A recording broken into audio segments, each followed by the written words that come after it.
चलिए बताते हैं प्रोबेबिलिटी कहाँ से करना है ना, स्टार्ट करते हैं प्रॉब्लम, है ना। करते हैं आगे प्रोबेबिलिटी को स्टार्ट। हाँ जी, क्या लॉजिक पढ़ रहे थे हम प्रोबेबिलिटी में?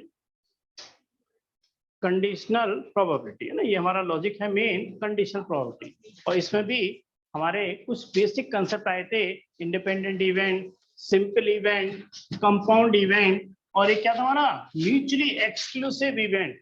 हाँ जी, क्या था म्यूचुअली एक्सक्लूसिव इवेंट? हाँ, तो उसकी इंटरसेक्शन हाई होता है तो उसकी प्रोबेबिलिटी क्या बन जाती है हमारी? 0 बन जाती है। इंडिपेंडेंट इवेंट की क्या कंडीशन थी? Independent event probability of A intersection B is equal to of A into probability of B. Independent event दे रहा है तो उसकी कंडीशन यूज करेंगे, और इंडिपेंडेंट को अगर प्रूव करना है तो आप क्या करेंगे? Probability of A intersection B, क्या आना चाहिए आंसर इसका? Probability of A into probability of B, है ना। ये फॉर्मूला कैसे आता है इसके लिए भी हमने डिस्कस किया था हल्का सा, कि कंडीशनल प्रोबेबिलिटी क्या होती है? ए बटे बी। यहाँ पे क्या होता है? Probability of A intersection B upon probability of B. मगर बी की होने की वजह से ए की प्रोबेबिलिटी पे कोई इफेक्ट नहीं पड़ता, तो अल्टीमेटली इसका आंसर हम क्या लिख सकते हैं? प्रोबेबिलिटी ऑफ ए यहाँ बन जाता है probability of A intersection B upon probability of B, और क्रॉस मल्टीप्लाई करेंगे तो वापस से आंसर बन जाता है। चलिए खैर आगे बढ़ते हैं। कौन से क्वेश्चन से स्टार्ट करना है बताएंगे जरा? पेज नंबर 546 सेकंड एक्सरसाइज चले थे ना हमारी। सेकंड एक्सरसाइज खत्म होने की तरफ ही है बस, फिर आपको लॉजिक समझाएंगे बेस थ्योरम का, फिर थोड़ा सा डिस्ट्रीब्यूशन टेबल, तो ज्यादा कुछ बचता नहीं है समझाने के पॉइंट ऑफ व्यू से। क्वेश्चन नंबर 5 कह रहे हैं, है ना। चलिए पढ़ते हैं क्वेश्चन नंबर 5, और आपकी एक्सरसाइज है सेकंड वाली, है ना। पढ़ते हैं क्वेश्चन नंबर 5।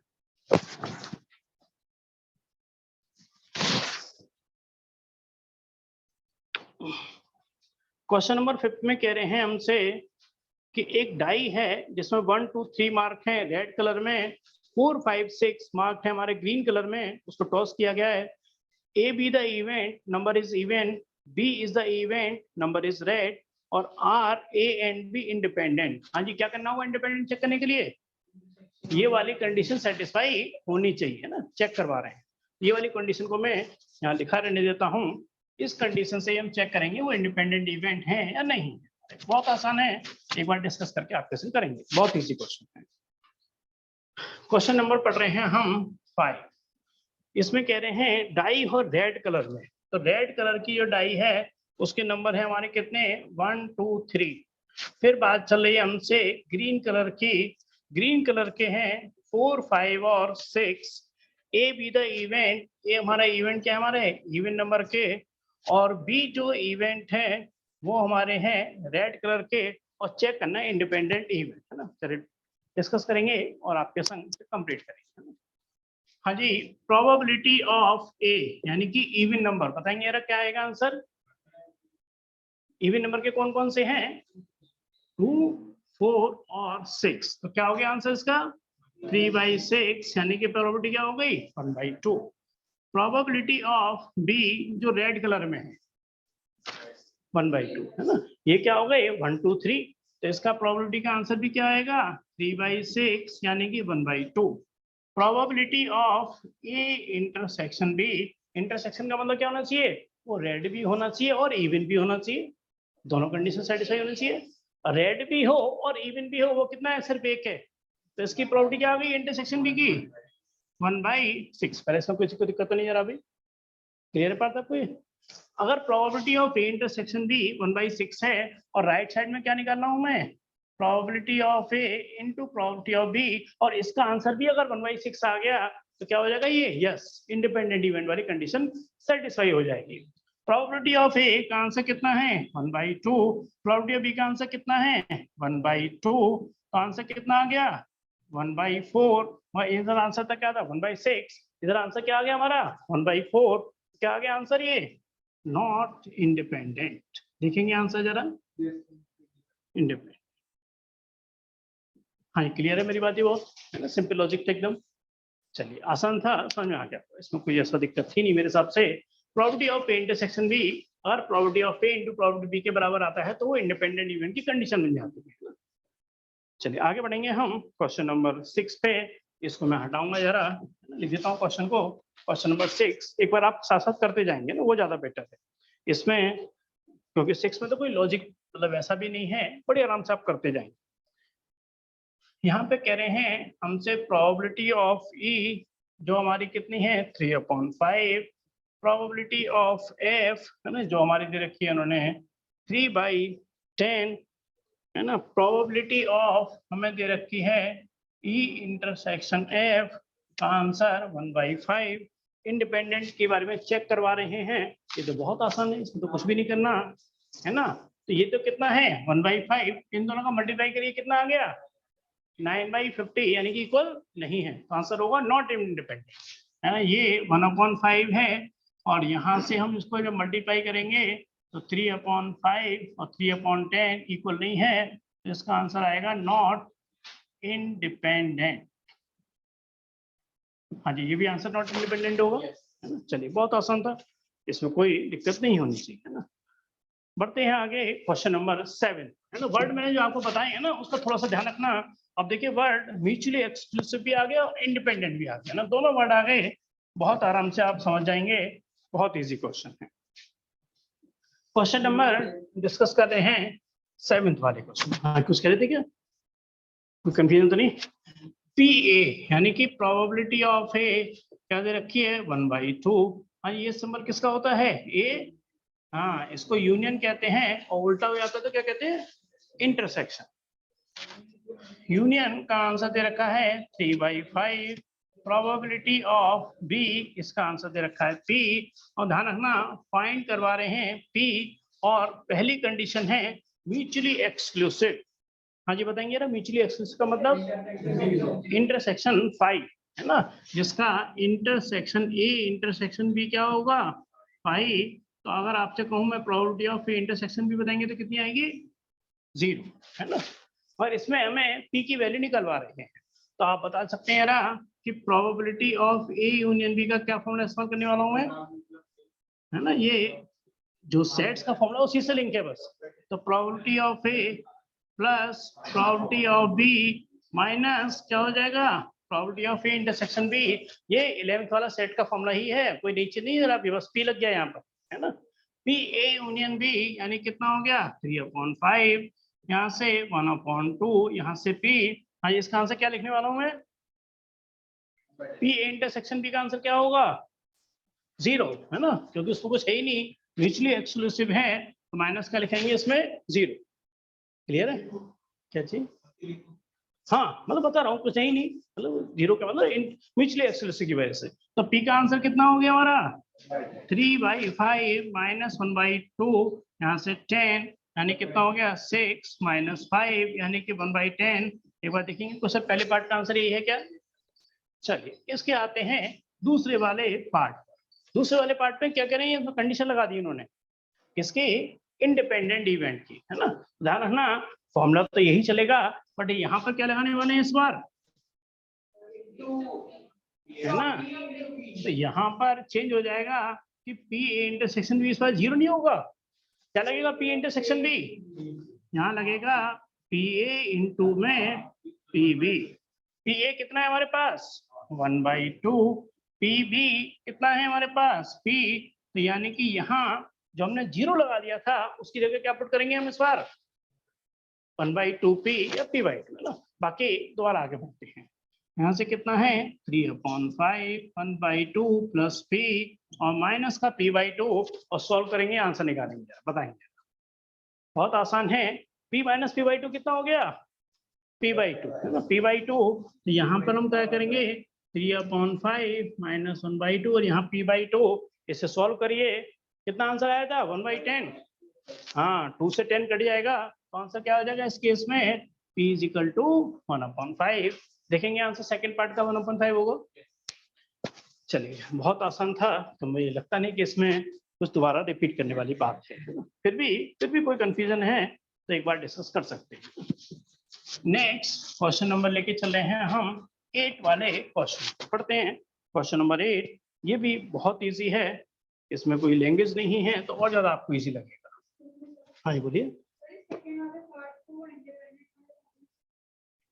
नहीं देखो एक्चुअली क्या है ना कि दिया क्या क्या है, पी ए यूनियन भी दिया है, पी ए दिया हुआ है, पी भी दिया हुआ है, हमें पी की वैल्यू निकालनी है।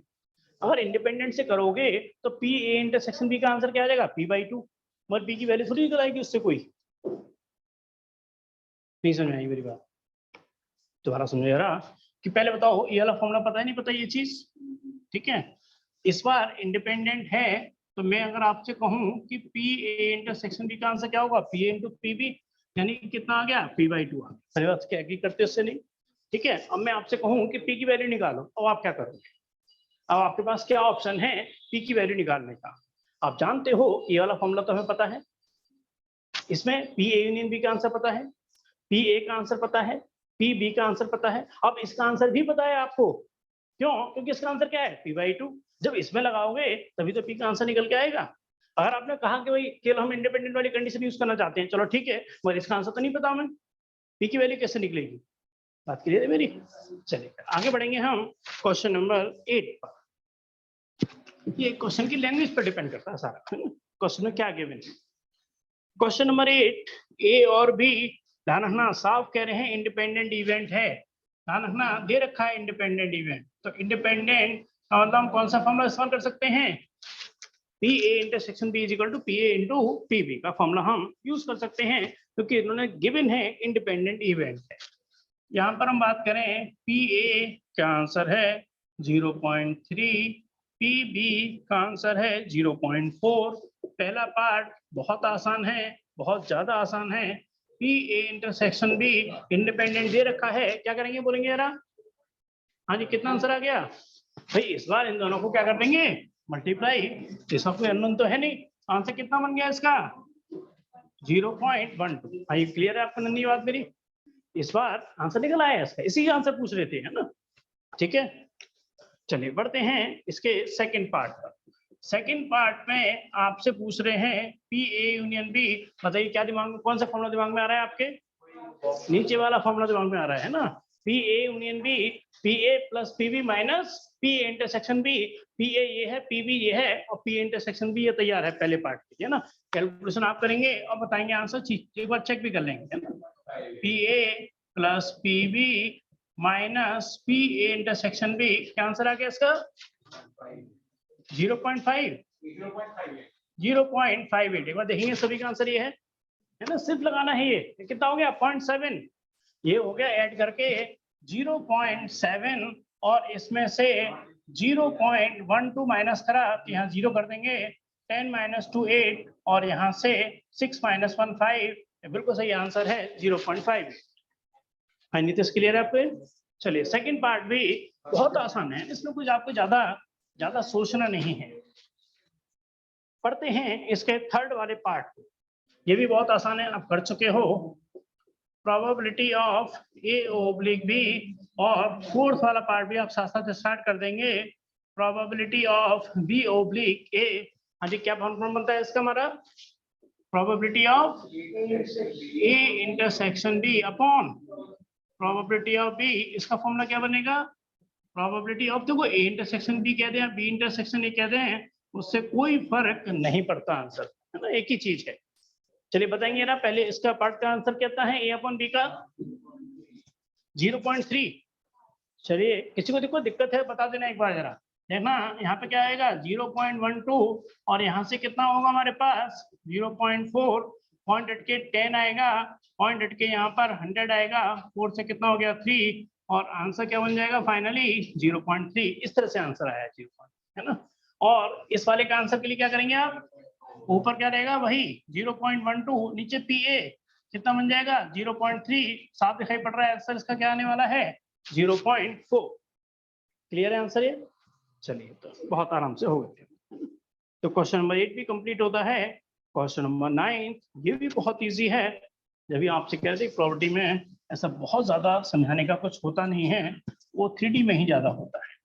इंटीग्रेशन में आपको थोड़ा सा प्रैक्टिस बहुत माननी रखती है, वहां पर दिमाग से ज्यादा प्रैक्टिस का खेल है। आपको क्वेश्चन करीब होने चाहिए तो आप कर ही लेंगे। फिर क्वेश्चन नंबर 9 पढ़ते हैं एक बार, ए और बी टू इवेंट्स हैं, प्रोबेबिलिटी ऑफ ए कितना है 1/4, probability of B 1/2, probability of A intersection B 1/8। हाँ जी, इधर आप बी नॉट ए का मतलब क्या होता है ए डैश, है ना। एंड का मतलब क्या होता है इंटरसेक्शन, नॉट बी का मतलब क्या होता है बी डैश। पहले इस सिंबल के तौर पे कोई क्लियर मतलब किसी को कंफ्यूजन तो नहीं। एंड का मतलब क्या लगाते हैं हम सिंबल में हमेशा, एंड का मतलब हमेशा इंटरसेक्शन, और का मतलब हमेशा यूनियन। ए डैश मतलब क्या हो गया नॉट ए, बी डैश क्या हो गया हमारा नॉट बी, कोई दिक्कत तो नहीं। अब जरा फिर आपको 11th में जाना पड़ेगा, डी मॉर्गन्स लॉ किसी को याद है, ए यूनियन बी का डैश, ए यूनियन बी का डैश अगर आपको ध्यान हो तो इसका फॉर्मूला होता है A dash intersection B dash. De Morgan's law कहलाते हैं ये, दो होते हैं, डी मॉर्गन्स लॉ भी दो हैं। दूसरा क्या होता है ए इंटरसेक्शन बी का डैश क्या बन जाता है बताएंगे ना, ए डैश यूनियन और बी डैश, इन दोनों को क्या कहते हैं हम डी मॉर्गन्स लॉ कहते हैं, है ना। ए यूनियन बी का डैश होता है A dash intersection B dash, A intersection B का डैश होता है A dash union B dash. De Morgan's law 11th का सेट्स का रोल है ना। अब बात आते हैं इस पे यार, तो क्या मैं इसको ऐसे क्या लिख सकता हूँ जरा दिखेंगे यार इसको, क्या मैं इसको ऐसे लिख सकता हूँ ये ए यूनियन बी के डैश के बराबर है। भाई जब हम इसको ये लिख सकते हैं तो इसको भी तो ये लिख सकते हैं, हमें ये निकलवा रहा है। अब जरा गौर से देखना यार, क्या मैं इसको ऐसे लिख सकता हूँ 1 minus probability of A union B, भाई उसके और उसी के डैश का सम हमेशा क्या होता है 1। अगर इसको मैं सी मान लूं सपोज करो, तो probability of C plus probability of C dash क्या होगा 1, तो अल्टीमेटली क्या हो जाएगा 1 minus probability of A union B. ये बात क्लियर है मेरी, यहाँ तक कोई कंफ्यूजन नहीं किसी को भी। और यहाँ तक कंफ्यूजन नहीं है तो आपको पहले ए यूनियन बी निकालना होगा। पहले यहाँ निकालेंगे क्या चीज ए यूनियन बी, तो probability of A union B जब निकालेंगे तो क्या बनेगा पी ए प्लस का पी बी माइनस का P intersection B. P A तैयार है, पी बी तैयार है, पी इंटरसेक्शन बी तैयार है, ये निकल आएगा आंसर। जो आंसर निकल के आएगा उसको 1 में से क्या कर देंगे माइनस करेंगे, थोड़ी सी कैलकुलेशन और बताएंगे आंसर क्या आ रहा है। जो ए यूनियन बी का होल डैश है और हाँ, ए डैश इंटरसेक्शन बी डैश नीचे वाला, हाँ उन दोनों में डिफरेंस क्या है? डिफरेंस क्या है ध्यान रखना यार, यहाँ बीच में सिंबल किसका है यूनियन का, यहाँ पे क्या आ गया एक वो ही कुछ बोल रहा हूँ ए यूनियन बी का होल डैश हाँ ऊपर है हाँ एंड नीचे एक तरफ है, ये वाला, इन दोनों में डिफरेंस, ये दोनों में नहीं एक्चुअली क्या ना, ये और ये दोनों अलग चीज है, ये तो यूनियन का डैश है, ये इंटरसेक्शन का डैश है, पहले तो ये दोनों चीजें अलग है। हाँ ये दोनों एक ही बात है, ये दोनों एक ही बात है, मगर आप कहोगे कि इन दोनों में कोई लिंक, इन दोनों में कोई लिंक नहीं है आपस में। तो मतलब ये दोनों सेम। हाँ मतलब ये दोनों चीज सेम है, ये दोनों चीज सेम है ना। यहाँ यूनियन का डैश है या इंटरसेक्शन का डैश है, तो डायग्राम अगर डायग्राम से रिप्रेजेंट कर सकता हूँ वो एक अलग बात है, मगर आप कहें कि इसमें क्या लिंक है, इसमें ऐसा कोई खास लिंक नहीं है, लिंक केवल इन दोनों में है और इन दोनों में है, यानी कि ये दोनों चीजें लॉजिकली क्या है सेम है, मगर यहाँ यूनियन का डैश है या इंटरसेक्शन का डैश है ना। बाकी मैं डायग्राम से आपको समझा दूंगा कि आप जो भी पूछना चाहते हो डायग्राम से समझा सकता हूँ आपको मैं। हाँ ये आंसर आया क्या इसका बताएंगे, इसका आंसर कितना आया था 5/8, तो 1 माइनस कितना हो गया 5/8, तो आंसर क्या आएगा हमारा 3/8। देखेंगे आंसर यही है क्या, ठीक है चलिए बताओ बताओ आप बताओ सजेशन दो अपना। फिर से समझा दो। अगर C and F are independent, so E not and F not are also independent. एक कौन सा वाला पार्ट कह रहे हो आप,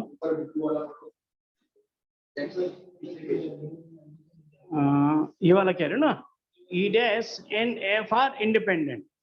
अच्छा सिमिलर में E and F are independent, तो इसमें इंडिपेंडेंट की कोई कंडीशन दे रखी थी क्या, क्वेश्चन नंबर 9 में कहाँ दे रखा है, कहाँ दे रखा है।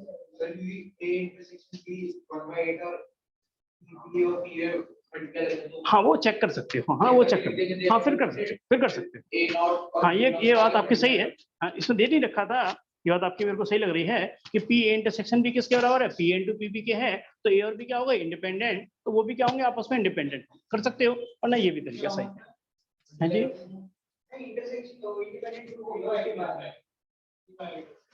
नहीं ये कहना चाहते हैं कि अगर ए और बी हमारे इंडिपेंडेंट हैं तो ए डैश बी डैश भी क्या होंगे हमारे इंडिपेंडेंट होंगे, तो इसको क्या कर देंगे मल्टीप्लाई कर देंगे P A dash into P B dash, ये कहना चाहते हैं, वो भी सही है लॉजिकली, गलत नहीं है। क्लियर है मेरी बात ये? ठीक है, वो चेक मतलब इंडिपेंडेंट दे नहीं रखा, मगर हाँ वो लॉजिकली बन रहा है उसमें ना, तो उसका यूज कर सकते हो, कोई दिक्कत नहीं है।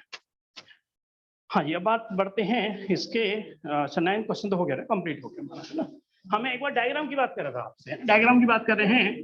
हाँ ये थोड़ा सोच के बताएंगे, मैं कुछ डायग्राम बना रहा हूँ, उसको आप बताएंगे थोड़ा सा कि अगर मैं इसको शेडेड कर दिया और ये ए है और ये बी है, तो किसका डायग्राम है? ए इंटरसेक्शन बी का डायग्राम है ना। ये डायग्राम है आपका ए इंटरसेक्शन बी का।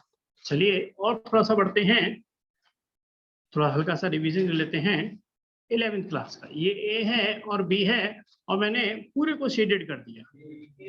ये किसका डायग्राम है? ए यूनियन बी का। ठीक है, और थोड़ा देखते हैं आगे। मैंने ये इस तरह का डायग्राम बना दिया, इसका मतलब कौन सा ये है? Mutually exclusive. ये क्या है? म्यूचुअली एक्सक्लूसिव इवेंट है जिसका इंटरसेक्शन पाई होता है, कुछ भी कॉमन नहीं है ना। तो ये म्यूचुअली एक्सक्लूसिव का एग्जांपल हो गया। और थोड़ा सा डिस्कस करते हैं कि अगर मैंने कोई डायग्राम इस तरह से बना दिया और इस वाले पोर्शन को शेडेड कर दिया, ये ए है और ये बी है। हाँ, ये कहता है ओनली ए, या फिर इसको एक तरह से डायग्राम्स के अकॉर्डिंग क्या कह सकते हैं? इसको ए माइनस बी भी कह सकते हैं। यानी कि ए में से बी के जो कॉमन एलिमेंट है वो हट जाएंगे, क्या कहते हैं इसे? ए माइनस बी या ओनली ए भी कह सकते हैं ना, एक ही बात है। चलिए और थोड़ा सा बढ़ते हैं आगे। अगर मैंने यहाँ पर ए है, ये बी है, ये ए है, ये बी है, और ये बाहर वाली चीज को शेडेड कर दिया, हाँ ये क्या बन गया? ए यूनियन बी का डैश हो गया, है ना। ये फॉर्मूला बन जाएगा आपका एक तरीके से ए यूनियन बी का डैश, है ना। और थोड़ा सा एक लेके चलते हैं।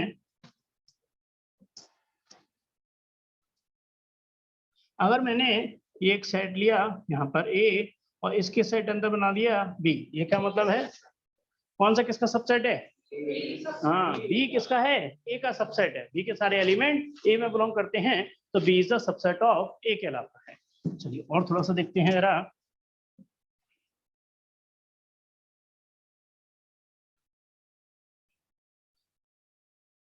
मैंने बाकी सब चीज को शेडेड कर दिया, इसको हटाकर।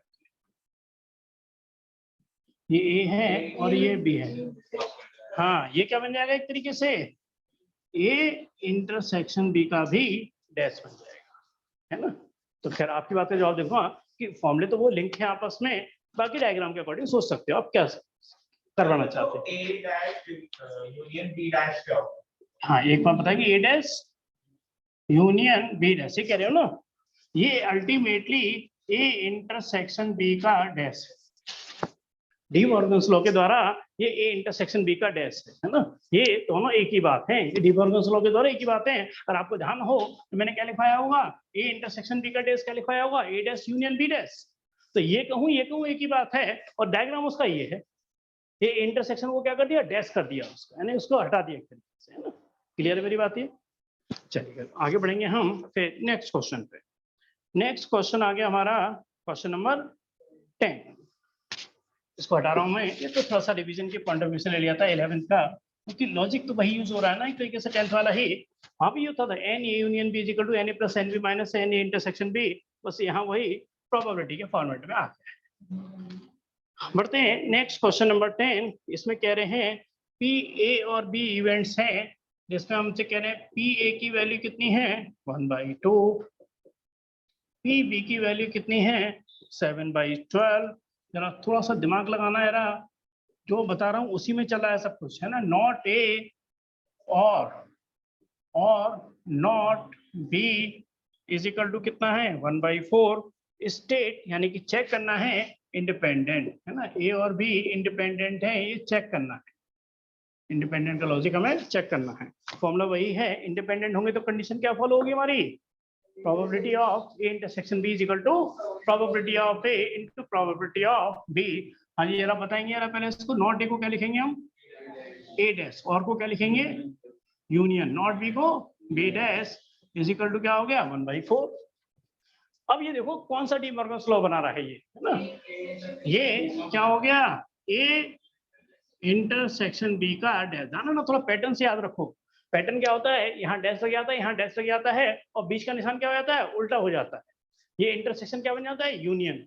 और जब यहाँ यूनियन हो जाता है तो क्या बन जाता है, इंटरसेक्शन बन जाता है, उल्टा लॉजिक चल जाता है ना। तो ये क्या वैल्यू हो गई हमारे पास 1/4।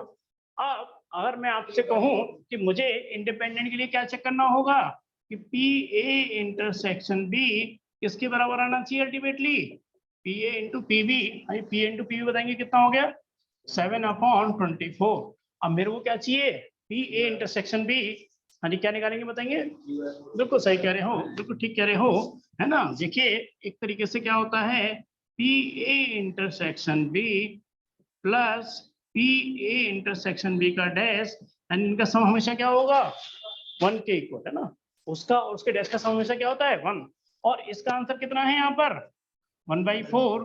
तो मैं जब पी ए इंटरसेक्शन बी निकालूंगा तो 1 माइनस कितना हो जाएगा अल्टीमेटली 1/4, यानी कितना हो गया 3/4। और यहाँ पर आएगा हमारा 3/4, क्या उसके इक्वल है, नहीं आया, है ना। तो आंसर क्या होगा, नॉट इंडिपेंडेंट। इंडिपेंडेंट है, ये कंडीशन फेल हो रही है।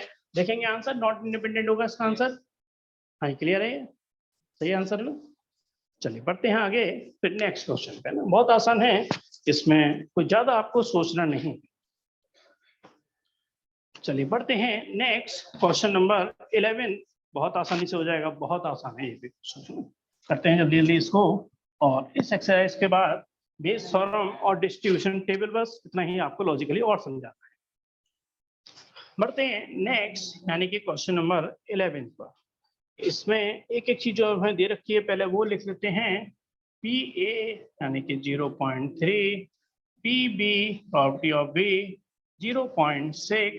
फाइंड जो करवा रहा है पी, हाँ जी, ए एंड।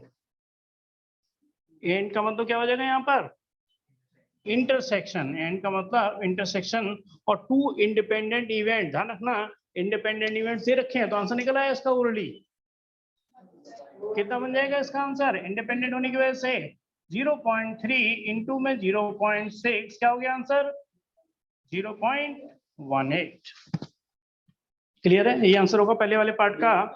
सेकंड पार्ट की बात करें ना, सेकंड पार्ट की बात करें, probability of A and not be का मतलब क्या हो गया, बी डैश, है ना। एंड का मतलब मैं यहाँ पर और अच्छे से सिंबल के तौर पर लिख देता हूँ, वो ज्यादा बेटर है।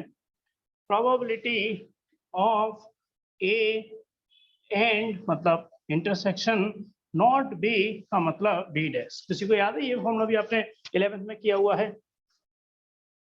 ये अगर आपको मैं समझा भी दूंगा, और किसी को फॉर्मूला याद है इसका, ए इंटरसेक्शन बी डैश का फॉर्मूला क्या बनता है, नहीं, ये 11th का फॉर्मूला है, क्या बनता है एक तरीके से, probability of A minus probability of intersection B.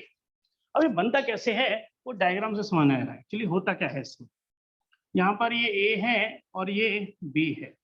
हाँ जी, ए का इंटरसेक्शन बी डैश के संग, तो मालूम है अल्टीमेटली क्या बन जाता है, वो ये वाला इसका शेडेड पोर्शन होगा। बी डैश मतलब बी का कोई भी एलिमेंट उसमें इंटरसेक्शन में है ना, बी डैश वाला चाहिए, है ना। तो अल्टीमेटली क्या बन गया, अगर मैं ए में से इंटरसेक्शन बी माइनस कर दूंगा तो वो दोनों लॉजिकली बात एक ही है। ये इसका डायग्राम भी और इसका डायग्राम, दोनों के डायग्राम सेम बनते हैं, है ना। पी ए में से पी इंटरसेक्शन बी माइनस कर देंगे ना, ये डायग्राम तो बनेगा। और ए इंटरसेक्शन बी का डायग्राम बनाओगे ना, वो भी यही बनता है, दोनों का डायग्राम सेम होते हैं। तो क्या होगा, पहले P A minus P A intersection B. P A का आंसर कितना है 0.3, पी ए इंटरसेक्शन बी का आंसर कितना है 0.18। आंसर निकालेंगे, आंसर चेक करेंगे कितना आंसर आ रहा है। क्या चीज, हाँ वो भी कर सकते हैं, हाँ वो भी कर सकते हो, बिल्कुल वो भी कर सकते हो। ए और बी इंडिपेंडेंट इवेंट है, तो ए और बी डैश भी क्या होंगे हमारे इंडिपेंडेंट इवेंट होंगे, वो भी कर सकते हो, है ना। देखो चलो दोनों तरह से करते हैं, दोनों से सेम आंसर। क्या आंसर इसका फाइनल सोल्व करके 0.12, है ना। और अगर हम पी ए डैश, देखो डायरेक्ट अगर करते तो क्या करते हैं हम इसको, पी ए इंटू क्या करते, P B dash. P A का आंसर क्या लिखते हैं हम 0.3, पी बी डैश का आंसर क्या लिखते हैं हम 0.4। तो अभी आंसर वही आने वाला है, जो दिमाग में आ जाए, दोनों तरीके से कोई भी कर सकते हो आप। हाँ ये क्लियर है, कोई कंफ्यूजन नहीं किसी को भी। थर्ड वाला पार्ट बहुत आसान है, इसमें क्या निकलवा रहे हैं और, हाँ ये और का मतलब क्या होगा सिंबल के अकॉर्डिंग, ए यूनियन बी क्या बनेगा, P A plus P B minus P intersection B, जो ऑलरेडी तैयार है हमारे पास, है ना। कैलकुलेशन करेंगे जरा, बताइए आंसर जरा। 0.72 लॉजिकली बताए तो आपको, इन दोनों को ऐड करेंगे कितना हो गया 0.9, 0.9 में से 0.18 क्या करेंगे माइनस, तो आंसर क्या आएगा 0.70। चलिए ये वाला पार्ट भी हो गया, थर्ड पार्ट। उसके बाद इसके नेक्स्ट पार्ट पे आते हैं और लास्ट पार्ट पे आते हैं, फोर्थ वाले पार्ट पर। ये कह रहे हैं नाइदर ए नॉर बी, किसका डैश होता है ये, आइदर और का डैश। नाइदर नॉर क्या होता है, आइदर और का डैश। तो ये एक तरीके से क्या पूछ रहे हैं, ए यूनियन बी का डैश। नाइदर नॉर आइदर और, आइदर और क्या होता है ए यूनियन बी, और नाइदर नॉर क्या होता है ए यूनियन बी का डैश। तो ए यूनियन बी का डैश निकाल रहे हैं, तो उसका यूनियन कितना है 0.72, तो 1 माइनस कितना हो जाएगा 0.72। आंसर निकालें और चेक करें कितना आंसर आ रहा है 0.28, और देखिए आंसर ये होगा 0.28। और ध्यान रखना, हल्का सा लैंग्वेज तो बता देता हूँ, आइदर और, इसकी लैंग्वेज थोड़ा आपको ध्यान रखनी होगी। आइदर और कभी भी आ रहा है तो क्या निकालना है आपसे एक तरीके से ए यूनियन बी। आइदर और का मतलब क्या होता है ए यूनियन बी, और दूसरा है नाइदर नॉर। नाइदर नॉर कभी निकलवा रहे हैं तो क्या निकलवा रहे हैं आपसे ए यूनियन बी का ही डैश। और ए यूनियन बी का डैश क्या बन जाता है अल्टीमेटली ए डैश इंटरसेक्शन बी डैश, है ना। ये सब एक ही बात है, लिंक क्यों दे आप आंसर, है ना। तो आइदर और मतलब A union B, neither nor मतलब ए यूनियन बी का डैश, आंसर आपके सारे मैच कर गए, है ना। तो 11 से ज्यादा लिंक है ना, ये सब चीजें आप सेट्स में पढ़ चुके हैं, उसी से सारा लिंक है ना, कोई नई बात नहीं है, सारा 11 से लिंक है। हाँ जी बढ़ा जाए आगे, क्वेश्चन नंबर 12 पे बढ़ते हैं। ये कह रहे हैं ए डाई इज टॉस थ्राइस। देखो डाई को 3 बार के सैंपल स्पेस हम नहीं सोच सकते, मतलब अगर सैंपल स्पेस बनाने की बात आ जाए तो नहीं बना सकते। कितने सैंपल स्पेस बनते हैं इसके 216, यानी कि 6 की पावर 3, यानी कि 216 सैंपल स्पेस बनाना पॉसिबल नहीं है ना। तो इसको थोड़ा आसान तरीके से करेंगे। ये कह रहे हैं find the probability of getting odd number at least 1। ये क्या कह रहे हैं probability of odd number at least, नहीं पहले बताओ एट लीस्ट का मतलब क्या होता है, कम से कम एक बार ऑड नंबर आना चाहिए। 3 बार टॉस किया गया है, तो या तो एक बार ऑड हो सकता है, या 2 बार ऑड हो सकता है, या 3 बार ऑड हो सकता है। तो एक तरीके से हमसे जो पूछ रहे हैं ना, ये प्रोबेबिलिटी ऑफ 1 ऑड, यानी कि एक बार ऑड है, प्लस प्रोबेबिलिटी ऑफ क्या है 2 बार ऑड है, प्लस प्रोबेबिलिटी ऑफ क्या है 3 बार ऑड है। क्या इसी का आंसर पूछ रहे नहीं पूछ रहे, पहले तो ये बात क्लियर कर। एट लीस्ट 1 ऑड यानी कि एक बार ऐड, 2 बार ऑड या 3 बार ऑड, है ना। ये बात क्लियर, आंसर पूछ रहे हैं। अब मैं थोड़ा सा अगर आपसे लॉजिकली पूछूं उसका आंसर जरा देना जरा, ये क्वेश्चन को बहुत आसान बनाएंगे हम। Probability of 0 odd plus probability of 1 add plus probability of 2 odd plus probability of 3 odd, यानी क्या आएगा इसका आंसर 1। ये सारे सैंपल स्पेस आ जाएंगे इसमें। तो या तो एक बार ऑड होगा, या 2 बार ऑड होगा, या 3 बार ऑड होगा, या एक बार भी ऑड नहीं होगा। तो इनका सबका सम क्या आ जाएगा 1, क्योंकि इसमें सारे सैंपल स्पेस आ जाएंगे, कोई सैंपल स्पेस छूटेगा ही नहीं। ये बात क्लियर है नहीं क्लियर। अगर मैं आपसे कहूं कि आंसर यहां से यहां तक पूछ रहे हैं, तो क्या करेंगे एक तरीके से इसका answer 1 minus probability of 0 odd. 0 odd मतलब एक बार भी ऑड नहीं है, एक बार भी ऑड नहीं है, है ना। तो क्या मैं इसे ऐसे लिख सकता हूँ 1 minus probability of even number. बात तो वही है ना, अरे ऑड एक बार भी नहीं है, इसका मतलब हर बार क्या है इवन नंबर है। क्लियर है मेरी बात ये। अब जरा और थोड़ा सोचना, 1 माइनस, अगर मैं एक बार डाइस को फेंकता हूं तो इवन नंबर आने की प्रोबेबिलिटी कितनी होती है 3/6, है ना। प्रोबेबिलिटी ऑफ, अगर मैं एक बार की बात करूं तो इवन नंबर आने की प्रोबेबिलिटी क्या होती है 2 4 6, यानी क्या हो गया 3, नीचे क्या हो गया 6, यानी क्या हो गया आंसर 1/2। मगर यहाँ कितनी बार फेंका गया है इसको 3 बार। तो 1 minus probability of even number 3 बार के लिए है, तो क्या बन जाता है ये 1 माइनस 2 का क्यूब बन जाता है। 3 बार के लिए आ गया है ना, तो 1 माइनस 1/2 का क्यूब। और बस हाँ आप आंसर देखेंगे तो इसका आंसर क्या होना चाहिए 7/8, एक बार कंफर्म करेंगे आंसर जरा। 1 माइनस 1/8 यानी कि आंसर क्या हो गया इसका 7/8। मैं हल्का सा एक बार रिवीजन करा देता हूँ कि पूछ रहे थे property of odd number at least once. भाई या तो क्या होगा, एक बार ऑर्डर आ सकता है, या 2 बार ऑर्डर सकते हैं, या 3 बार ऑर्डर सकते हैं। अरे ये भी तो हो सकता है कोई भी ऑर्डर ना हो। तो क्या हो गए, सारे सैंपल स्पेस आ गए, और सारे के सारे सैंपल स्पेस का जो सम होता है हमेशा क्या होता है, टोटल सम ऑफ प्रॉपर्टी है ना, हमेशा क्या होता है 1। हमसे ये पूछ रहे थे तो 1 माइनस क्या कर दिया, property of odd number. Odd number का मतलब क्या, एक तरीके से इवन नंबर आ रहा है। इवन नंबर आने की प्रॉपर्टी क्या होती है, 3/6 यानी कि 1/2। और उछाला कितनी बार गया है, 3 बार।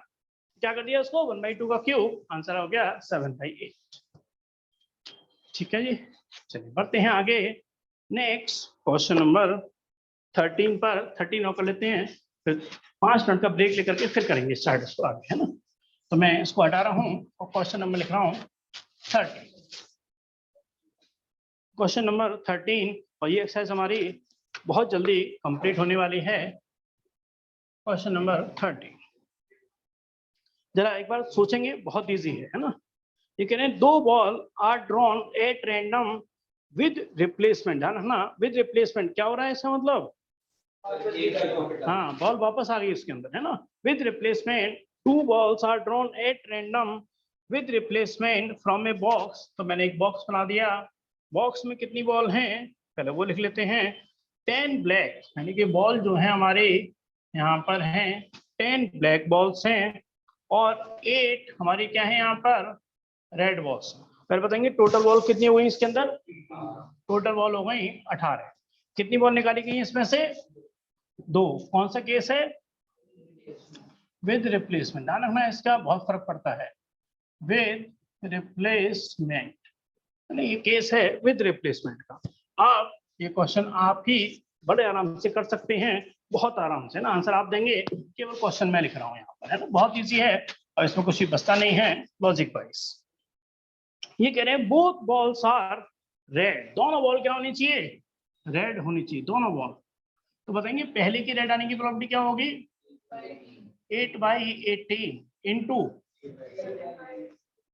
इंटू दूसरी भी रेड, यानी कितना हो गया 8/18। क्यों, हाँ बिल्कुल सही कह रहे हैं, है ना। बॉल निकली और वापस चली गई उसके अंदर, यानी कि प्रॉपर्टी में कोई इफेक्ट नहीं पड़ा, है ना।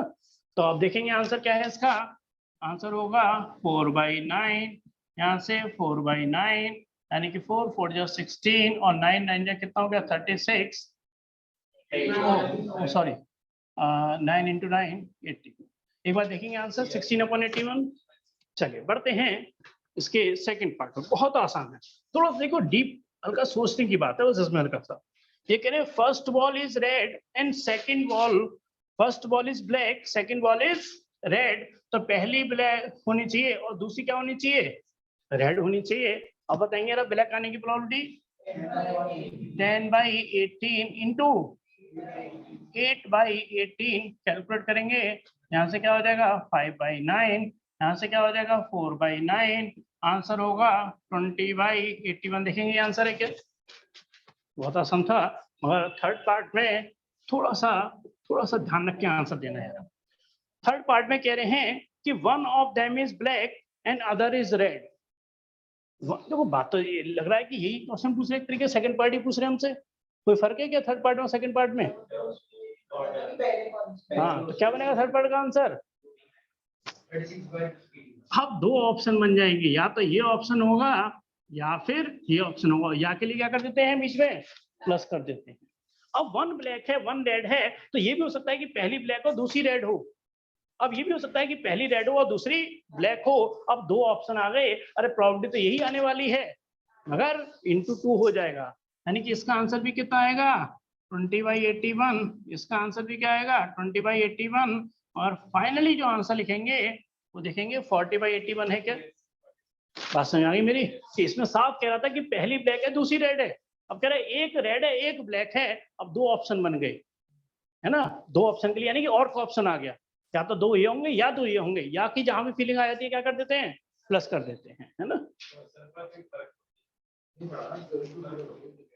है जी, नहीं आंसर तो इसका 20/81 है, इसका 40/81 है। फर्क पड़ गया ना? नहीं वो तो सेम है, मगर आंसर फाइनली ये लिखा जाएगा। नहीं समझ में आया? चलो कोई बात नहीं, नहीं मैं आपसे पूछता हूँ, मैं आपको सोच के आंसर देना यार।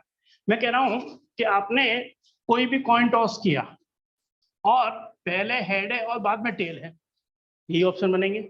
अब मैं कह रहा हूँ एक हेड है और एक टेल है, अब आप कितने ऑप्शन बनाएंगे इसके?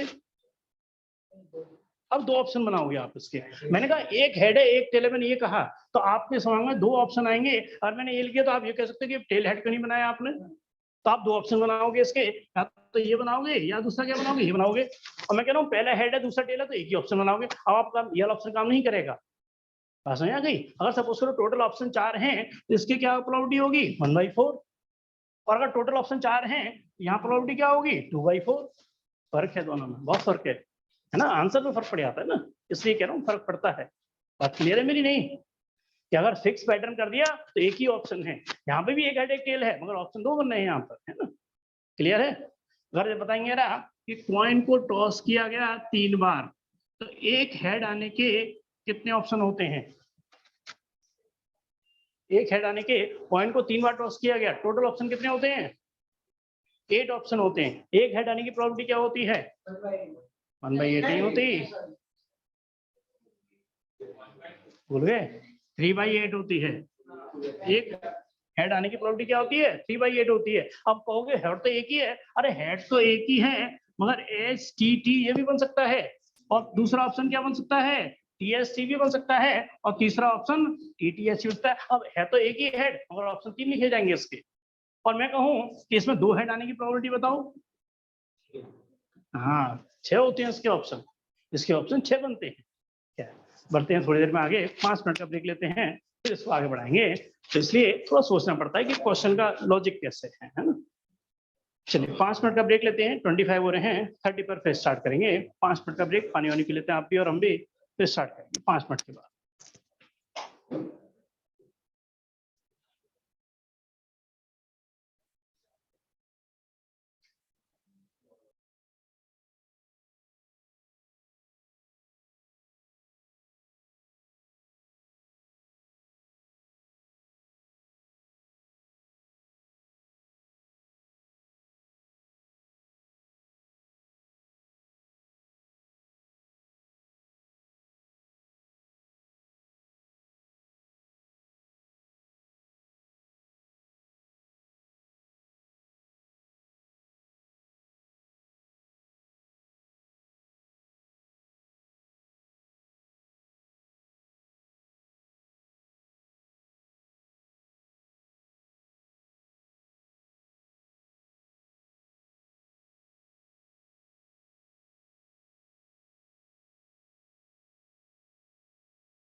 ये बढ़ते हैं आगे, है ना। प्रैक्टिस कराता हूँ। हाँ जी, है कोई दिक्कत नहीं इसमें? क्वेश्चन नंबर 13 तक। सर इसका 13th का थर्ड बता दो फिर से। हाँ, 13 का आप थर्ड पार्ट कह रहे हो, एक बार डिस्कस करते हैं ना। पहले देखिए उसकी लैंग्वेज को थोड़ा आपको अच्छे से समझना होगा, क्योंकि लैंग्वेज में ही मेरी जो भी आपकी समस्या का जो सॉल्यूशन होगा वो लैंग्वेज में छुपा हुआ है। 13 के थर्ड पार्ट में आपसे कह रहे हैं कि one of them is black and other is red. तो देखो इसमें ये नहीं कह रहे आपसे कि पहली ब्लैक है दूसरी रेड है। अभी कह रहे हैं एक ब्लैक है एक रेड है, तो आपके दिमाग में पता होता दो ऑप्शन आए या नहीं आए, पहले ये बताओ कि भाई एक ब्लैक एक रेड है, तो ये हो सकता है कि पहली ब्लैक हो दूसरी रेड हो। अब ये भी हो सकता है कि पहली रेड हो और दूसरी ब्लैक हो। पहले बताओ ये बात, ऑप्शन आपके माइंड में आ रहा है या नहीं आ रहा? हाँ प्रिशा, आप कुछ पूछ रहे थे, बात क्लियर है थोड़ी? नहीं यस सर। है ना। देखिए जब और की फीलिंग आती है ना, अब मैं आपको हल्का सा, अब आपको फिर वो देखो कोई चीज पीछे से थोड़ा सा लिख के करना होता है। अगर आपको ध्यान हो तो इस तरह का एक क्वेश्चन 11th में भी आता है। आपको टोटल क्या करने हैं, 12 क्वेश्चन अटेम्प्ट करने हैं। अब इन्होंने दो सेट बना दिए, पहला और सेकंड, है ना। इसमें मान के चलिए हमारे पास 8 क्वेश्चन है और इसमें मान के चलिए 7 क्वेश्चन है ना। मगर हर किसी में से आपको 6 क्वेश्चन लेने ही होंगे। आपको हर किसी में से 6 क्वेश्चन लेने ही होंगे। तो अगर आपने इसमें से 6 लिया तो इसमें से कितने लोगे? एक लोगे, है ना। 6 लोगे एक लोगे, एक ऑप्शन बन सकता है। अब दूसरा ऑप्शन हो सकता है कि इसमें से क्या लिया आपने, हर किसी में 6 तो लेनी पड़ेंगे आपको, है ना। अब बात हो सकती है कि इसमें से आपने कितने लिए, 7 लिए, तो इसमें से कितने लोगे आप? एक मिनट, थोड़ा सा हल्का सा, नहीं लैंग्वेज थोड़ा हल्का सा कंफ्यूज हो रहा है। मैं दूसरा एग्जांपल लेके चलता हूँ, इससे पता नहीं चल पा रही पूरी।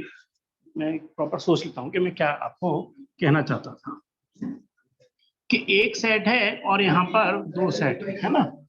इसमें आपके पास सपोज करो ये 5 क्वेश्चन का सेट है और इसमें आपके पास 7 क्वेश्चन का सेट है।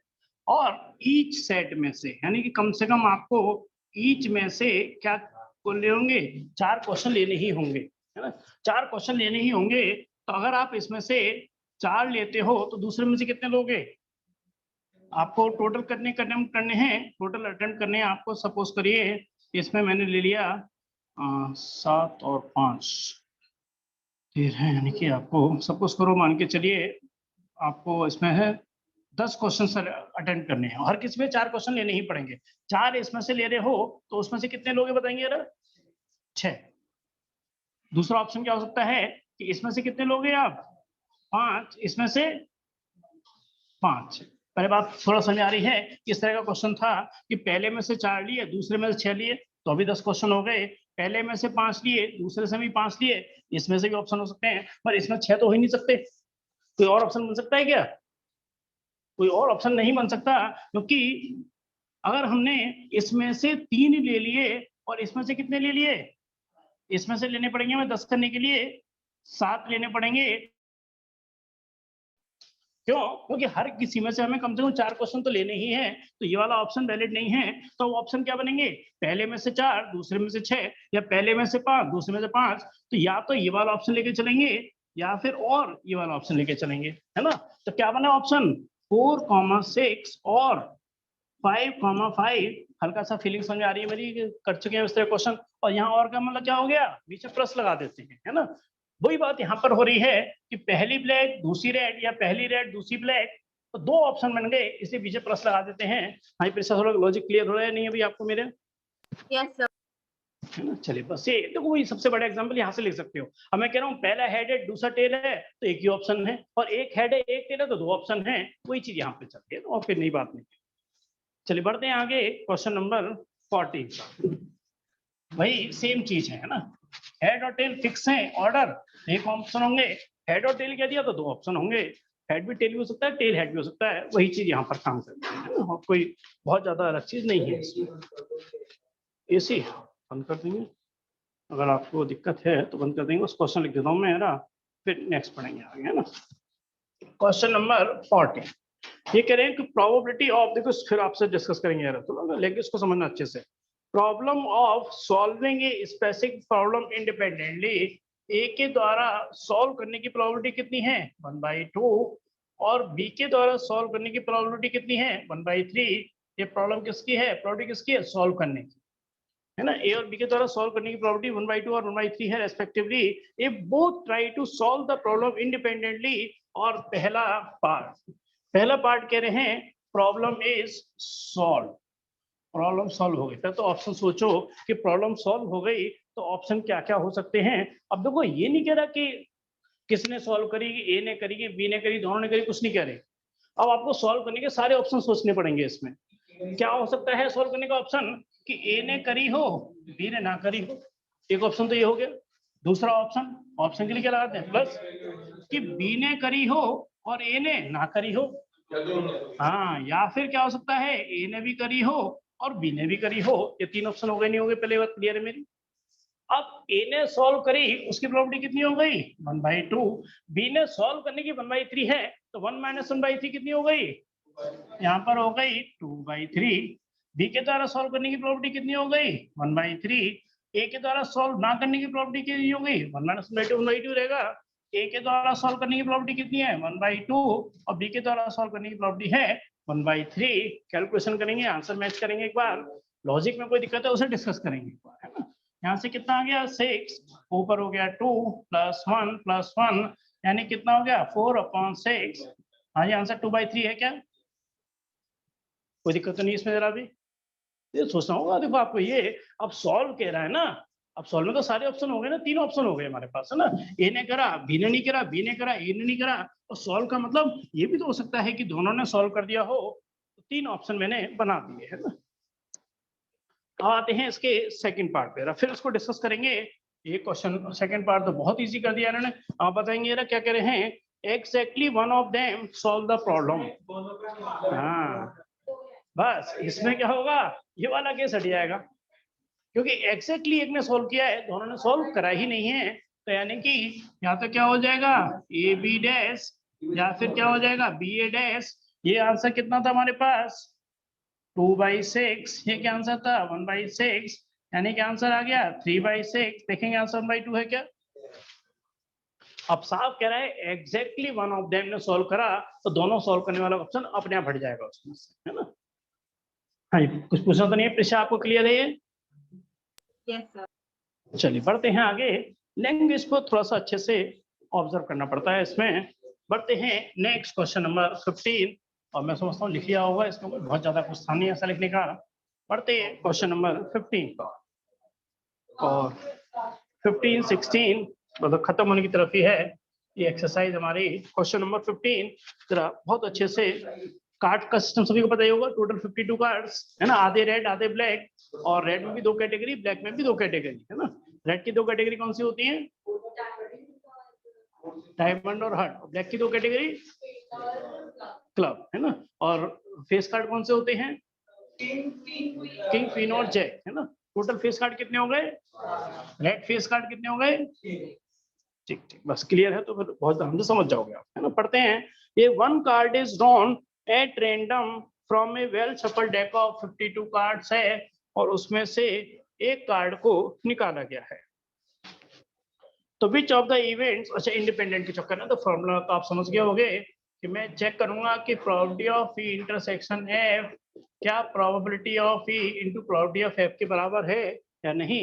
तो ये तो आप लॉजिकल कई बार यूज कर चुके हैं। इंडिपेंडेंट होता है तो इस लॉजिक का यूज कर लेते हैं, इंडिपेंडेंट चेक करवाना होता है तो इस फॉर्मूले को हम सेटिस्फाई करने की कोशिश करते हैं। पहला पार्ट कह रहे हैं ई क्या है हमारे पास, card drawn is a spade. हाँ, बताएंगे यार, स्पेड आने की प्रोबेबिलिटी, स्पेड मतलब हुक्म, प्रोबेबिलिटी ऑफ ई कितने हो जाएगा 13/52। यहाँ पे क्या है स्पेड, हुक्म, है ना, 1/4। चलिए इसको बाद में करेंगे, सॉल्व बाद में करेंगे जाना। एफ की बात कर रहा है, कार्ड इज एन एस मतलब इक्का, 4 में कितना हो गया 52, 4/52। और जरा सोच के आंसर देना, ई इंटरसेक्शन एफ यानी कि वो एस भी हो और स्पेड भी हो, हाँ, स्पीड का मतलब हुक्म का इक्का तो केवल क्या होगा एक, तो उसके इंटरसेक्शन की प्रोबेबिलिटी कितनी हो गई 1/52। और ये अगर क्लियर है तो यहाँ पे मैंने क्या लगा दिया 1/52, यहाँ लगा दिया मैंने 13/52, यहाँ से क्या लगा दिया 4/52, 13 4 या 52 क्या आ गया इक्वल आ गया नहीं आ गया, आ गया। तो आंसर क्या हो गया पहले का यस है ना, यस यानी कि कंडीशन इसमें सेटिस्फाई करती है ना। चलिए बढ़ते हैं आगे इसके सेकंड पार्ट पर, मेरे सबसे बहुत आराम से समझ में आ गया होगा। ई की बात करते हैं, car drawn is A black, हाँ जी बताएंगे ना ब्लैक आने की प्रॉपर्टी 26/52। एफ की अगर बात करें किंग, किंग कितना हो गया 4/52, और यहाँ पर ई इंटरसेक्शन एफ यानी कि वो ब्लैक भी हो और किंग भी हो, हाँ बिल्कुल सही कह रहे हो। और यानी कितना हो गया 2/52, किंग वैसे 4 होते हैं और ब्लैक कलर के किंग केवल क्या होते हैं 2 होते हैं। फिर देखेंगे क्या वैल्यू सारी सेम आ रही है, यहाँ से कितना हो गया हमारे पास 1/26, इसका आंसर चेक करेंगे 26/52, ये हो गया 1/2, इंटू में कितना हो गया 4/52, यहाँ से 2 कट गया, 2 से कितना हो गया 26, सेम आंसर आ गया। तो इसका आंसर भी क्या हो गया हमारा सेकंड का आंसर भी यस, इंडिपेंडेंट इवेंट की कंडीशन इसने भी सेटिस्फाई कर दी है। अब आते हैं इसके थर्ड वाले पार्ट पर, ये कह रहे हैं थर्ड वाले पार्ट पर देखो किंग और क्वीन लगा दिया, यानी कि किंग और क्वीन, किंग कितने होते हैं 4 और क्वीन कितने हो गई 4, 4 + 4 8/52, पहले क्लियर है इसमें और का मतलब किंग और क्वीन दोनों आएंगे हमारे है ना 8/52। एफ वाले की बात करें अगर हम तो हाँ किंग और इसमें क्या करें जैक और क्वीन, यानी कि यहाँ भी क्या होगा 8/52, और यहाँ से अगर हम प्रोबेबिलिटी ऑफ इंटरसेक्शन एफ करें तो कुछ कॉमन है क्या इसमें, हाँ क्वीन कॉमन है ना, क्वीन हमारी कॉमन आ गई, क्वीन कॉमन आने की प्रोबेबिलिटी यानी कितनी हो गई 4/52, यानी कितना हो गया एक तरीके से 1/13 है ना, ये आंसर आ गया 1/13। और देखेंगे क्या इन दोनों का मल्टीप्लाई भी 1/13 आता है क्या, है ना, तो यहाँ से कितना हो गया 4 से 2, 4 से हो गया 13, यहाँ से हो गया 2/13, इंटू में 2/13, ये तो आंसर सेम नहीं आ रहा है ना, ये तो 169 हो गया नीचे, तो आंसर क्या हो गया इसका नो। एक बार देखेंगे आंसर के नॉट इंडिपेंडेंट है इसका आंसर क्या, बरका सही बात है, तो सही आंसर मैच हो गया फिर तो, है ना, इंडिपेंडेंट कौन से हो गए केवल 1 और 2, थर्ड का आंसर अपने आप किसमें चला गया नो में चला। हाँ जी क्लियर साथियों आपको ये, चलिए बढ़ते हैं फिर आगे, खत्म ही होने वाली एक्सरसाइज, आज इसी एक्सरसाइज को खत्म करते हैं। नेक्स्ट क्लास में हम थोड़ा सा समझाएंगे आपको बेस थ्योरम और थोड़ा सा डिस्ट्रीब्यूशन टेबल, मतलब यानी कि जैसे कह रहे हैं कि बेस थ्योरम का लॉजिक नेक्स्ट क्लास में हम लेके चलेंगे। और बढ़ते हैं क्वेश्चन नंबर 16 पर। क्वेश्चन नंबर 16, हाँ जरा सोच के फिर जरा, मैं थोड़ा लैंग्वेज बड़ी है। In a hostel 60% of the students read Hindi newspaper, तो हिंदी न्यूज़पेपर करने वाले कितने हैं 60%, 40% read English newspaper, English read करने वाले हैं कितने 40%, 40% की प्रोबेबिलिटी क्या होगी है ना 40/100 यानी कि 4/10 है ना, 100 आया है। अब हाँ वो पॉइंट में तो ऑब्वियसली की कोई दिक्कत नहीं है। अब ये कह रहे हैं कि both Hindi and English, both का मतलब क्या हो गया probability of E intersection H, उसकी प्रोबेबिलिटी क्या दे रखी है 20%, बोथ का मतलब हो जाता है intersection both conditions are satisfied, है ना। अब पढ़ते हैं क्वेश्चन की रिक्वायरमेंट के ऊपर, जो भी गिवन था उसको मैंने सिंबल के फॉर्म पे लिख दिया है कि हिंदी रीड करने वाले 60% हैं, इंग्लिश रीड करने वाले 40% हैं, और दोनों जो रीड करते हैं हिंदी एंड इंग्लिश वो 20% है। पहला पार्ट जरा आपको अगर मेरी बात अच्छे से याद है तो आप बताएंगे ना, find the probability that she reads neither Hindi nor English, यानी क्या हो गया ये ई यूनियन एच का क्या हो गया डैश, नाइदर नॉर आइदर और का उल्टा होता है ना, आइदर और क्या होता है यूनियन एच, नाइदर और क्या होता है यूनियन एच का डैश, है ना, तो हमसे ये निकलवा रहे हैं। तो यानी कि इसको क्या कहेंगे हम 1 minus probability of H union या यूनियन एच का तो एक ही बात है। और इसका आंसर कैसे निकालेंगे हम तो है ही, और probability of E union H का फॉर्मूला क्या बनेगा, probability of E plus probability of H minus probability of E intersection H 1 minus probability of E. हाँ बताएंगे क्या लिखेंगे 40/100 प्रोबेबिलिटी ऑफ एच यानी कि 60/100 माइनस का कितना आ जाएगा 20/100 1 माइनस एलसीएम कितना हो गया 100 यानी कि 100 माइनस 20 यानी कि 80/100 8/10 यानी कि क्या आ गया 2/10 यानी कि आंसर आ गया 1/5। एक बार आंसर चेक करेंगे 1.5 या बिल्कुल सही है। हाँ वो बिल्कुल तो एक ही बात है, एक ही बात है, उससे कोई फर्क नहीं पड़ता। क्लियर है लॉजिक, आसान था। अब आते हैं इसके बी वाले पार्ट पर। ये कह रहे हैं if she read Hindi newspaper find the probability that she reads English newspaper. ध्यान रखना गिवन दैट कंडीशनल प्रोबेबिलिटी आ गई है ना, और पहले क्या करती है हिंदी तो रीड करती ही हो, फिर वो क्या रीड करती हो इंग्लिश भी रीड करती हो, तो ऐसा क्या होता है गिवन दैट, और फिर उसमें ई वाली कंडीशन भी सेटिस्फाई हो रही हो। तो इसमें पहले क्या गिवन क्या है कि C reads Hindi newspaper also read English newspaper, यानी कि इंग्लिश ऊपर आएगा एच नीचे आएगा, एच क्या यहाँ पे गिवन दैट है ना। तो अल्टीमेटली क्या फॉर्मूला बन गया इसका probability of E intersection H upon में प्रोबेबिलिटी ऑफ एच। हाँ जी प्रोबेबिलिटी ऑफ एच देखेंगे है ना, यहाँ से कितना हो जाएगा 60/100 और यहाँ से कितना है हमारे पास 20/100। यहाँ बिल्कुल सही कह रहे हो 20/60 यानी कि 1/3 आंसर होगा। देखेंगे यार ये आंसर है। थर्ड पार्ट में बताएंगे क्या चेंज हो गया क्या। हाँ if she read English newspaper और आल्सो रीड हिंदी, यानी कि उल्टा कर दीजिए, यहाँ पे कितना हो गया एच ओब्लिक ए, यानी कि इंग्लिश तो रीड करती ही है वो हिंदी भी रीड करती हो, उसका उल्टा कर दीजिए, यानी कि ऊपर तो कोई फर्क नहीं पड़ने वाला, नीचे क्या आ जाएगा 40/100 सही कह रहे हो। तो ऊपर तो वही 20/100 रहने वाला है इंटरसेक्शन की, नीचे प्रोबेबिलिटी ऑफ पी यानी कितना बन जाएगा हमारे पास 40/100 यानी कि 20/40 यानी कि आंसर आ जाएगा 1/2। देखेंगे आंसर 1/2 है क्या।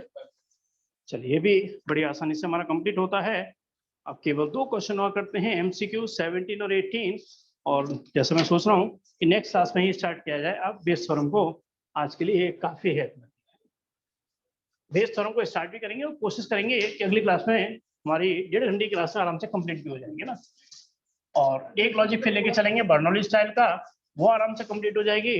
तो 2 क्लास में हम लॉजिक तो पूरा खत्म कर लेंगे। उसमें केवल है ना मीन वेरिएंस वगैरह सब हट गया है, टेबल बनाने के लिए आ सकता है। तो केवल 8-9 क्वेश्चन कराने हैं उसके ना, बाकी आगे के नहीं कराने हैं। पढ़ते हैं क्वेश्चन नंबर 17 को, जरा सोचेंगे, बहुत इजी है ये। Probability of obtaining even prime number on each die.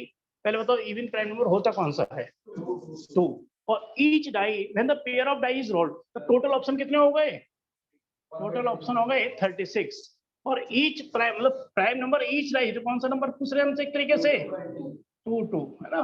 2 और 2 is the only even prime number, और दोनों पर ही 2 होना चाहिए। तो आंसर क्या आ गया इसका 1/36। तो ऑप्शन हो गया डी वाला पार्ट। किसी को दिक्कत तो नहीं इसमें, कंफ्यूजन है तो डिस्कस कर सकते हैं, यही आंसर है इसका। नेक्स्ट और लास्ट क्वेश्चन पढ़ रहे हैं आज की क्लास का, क्वेश्चन नंबर 18 डिस्कस करते हैं एक बार। नेक्स्ट क्लास में बेस थ्योरम कंप्लीट करेंगे हम, उसके अगली क्लास में हम बर्नौली स्टाइल। तो हमारा इसी वीक में कोर्स आपका लगभग पूरा कंप्लीट हो जाएगा। क्वेश्चन नंबर 18 ये कह रहे ई और बी, 2 और ए और बी हैं, इंडिपेंडेंट इवेंट है। तो देखो पहले कट करते जाओ, उसका म्यूचुअली एक्सक्लूसिव से कोई मतलब नहीं होता है। इंडिपेंडेंट का मतलब म्यूचुअली एक्सक्लूसिव से कोई इसका लिंक नहीं है। तो ये वाला ऑप्शन तो वैसे ही खत्म हो गया। बी वाला ऑप्शन और सी वाला ऑप्शन और डी वाला ऑप्शन, और सी वाले का ऑप्शन का कोई मतलब नहीं है, पी ए बी से कोई मतलब नहीं होता इंडिपेंडेंट इवेंट का, और डी वाले से भी कोई मतलब नहीं होता। तो सीधी सी बात है कि जब इंडिपेंडेंट होते हैं तो पी ए इंटरसेक्शन बी कहें या ए बी कह दें, ना एक ही बात होती है। ए इंटरसेक्शन बी या ए बी एक ही बात होती है। तो जब इंडिपेंडेंट इवेंट होते हैं तो फॉर्मूला क्या बन जाता है इसका P A into P B. और जब ए और बी इंडिपेंडेंट इवेंट है तो उसका ए डैश बी डैश भी इंडिपेंडेंट की कंडीशन को सेटिस्फाई करेगा। तो ये क्या बन जाएगा, P A dash into P B dash. P A dash क्या होता है एक तरीके से 1 माइनस पी ए, और पी बी डैश क्या बनता है फाइनली 1 माइनस पी बी। तो आंसर कौन सा आ गया इसका सही, बी वाला पार्ट, है ना। क्लियर है मेरी बात, बहुत आसान था। ऑप्शन देखते जाइए, 3 ऑप्शन से कोई मतलब ही नहीं था। पी ए इंटरसेक्शन भी या पी ए भी जाना ना एक ही बात होती है ना। ये क्या बन जाता है P A into P B, और उसी से बन जाता है ना P A dash into P B dash. P A dash 1 minus P A और P B dash 1 minus P B. इसके साथ ही हमारी दोनों एक्सरसाइज हमारी खत्म होती हैं। नेक्स्ट क्लास में हम करेंगे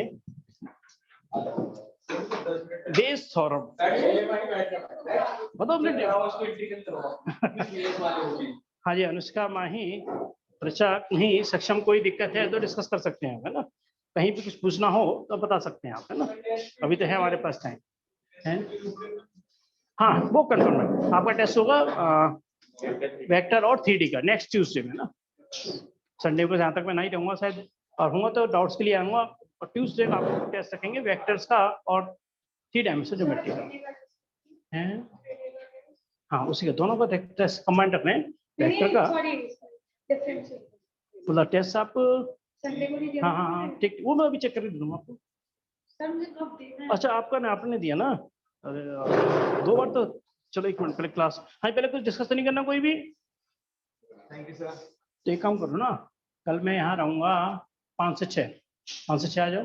आप आए नहीं फिर, आपको आना था ना, आप भी कह रहे थे आप कह रहे आ जाऊंगे मैं ट्यूजडे मंडे को बात थी ना 5 से 6 आने की।